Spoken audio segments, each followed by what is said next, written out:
യേശുവേ സ്തോത്രം. ഞാനിതിൻ്റെ പുസ്തകം 9-ാം അധ്യായം 18-ാം തിരുവചനം പറയുന്നുണ്ട്. ജ്ഞാനം ഭൂവാസികളുടെ പാത നേരെയാക്കി അവർക്ക് ഉചിതമായൊന്നും പറഞ്ഞു കൊടുക്കുന്നത്. ഇപ്പോൾ ഈ നിമിഷങ്ങളിലെല്ലാം നമ്മൾ ഈ വചനത്തിൽ ആയിരുന്നുകൊണ്ട് ഇതെല്ലാം പഠിപ്പിച്ചുകൊണ്ടിരിക്കുകയാണ് ബ്രദറിലൂടെ. ഇത്രയും ഈ 3 ദിവസമായിട്ടും ഈ ബ്രദറിലൂടെ നമ്മൾ കേട്ട ഈ വചനങ്ങളിലൂടെ പലതും അറിയാത്ത ഒത്തിരി കാര്യങ്ങൾ പരിശുദ്ധാത്മാവ് നമ്മൾക്ക് ഓരോരുത്തർക്കും തന്നുകൊണ്ടിരിക്കുകയാണ്. അതിന് ഞാൻ ദൈവത്തിന് നന്ദി പറയുകയാണ്. ഇന്ന് രാവിലെ എൻ്റെ വീട്ടിലൊരു അനുഭവം ഉണ്ടായി. എൻ്റെ മകൻ്റെ കുഞ്ഞ് മരുന്ന് കൊടുത്താൽ മാത്രം 2.5 വയസ്സായ കുട്ടിയാണ്.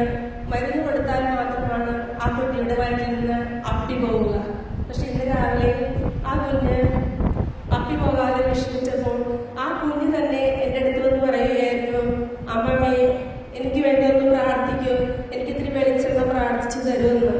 പക്ഷെ ആ നിമിഷങ്ങളിൽ ആ കുഞ്ഞിനെ ഞാൻ ഇത്തിരി വെളിച്ചെണ്ണ അതിൻ്റെ വിശ്വാസമനുസരിച്ച് ഇത്തിരി ഹൃദയത്തിൽ വെളിച്ചെണ്ണത്തിൽ കൊടുക്കുകയും പ്രാർത്ഥിക്കുകയും ചെയ്തു. ആ നിമിഷത്തിൽ തന്നെ ഞാൻ ആ കുഞ്ഞിന് വേണ്ടി പ്രാർത്ഥിച്ചു. ഈ ജ്ഞാനത്തിൻ്റെ പുസ്തകം വായിക്കാൻ തുടങ്ങിയപ്പോൾ മുതൽ ആ കുഞ്ഞിലേക്ക് ആ ജ്ഞാനം പകരണമെന്ന് ഞാൻ പ്രാർത്ഥിക്കുമായിരുന്നു. അങ്ങനെ പ്രാർത്ഥിച്ചുകൊണ്ട് ഇത് കൊടുത്തു. ആ നിമിഷം തന്നെ ആ കൊച്ച് വയറ്റിൽ നിന്ന് വലിയ വിഷമമൊന്നും കൂടാതെ കരച്ചിലൊന്നും കൂടാതെ അപ്പി പോവുകയും ചെയ്തു. പ്രൈസ്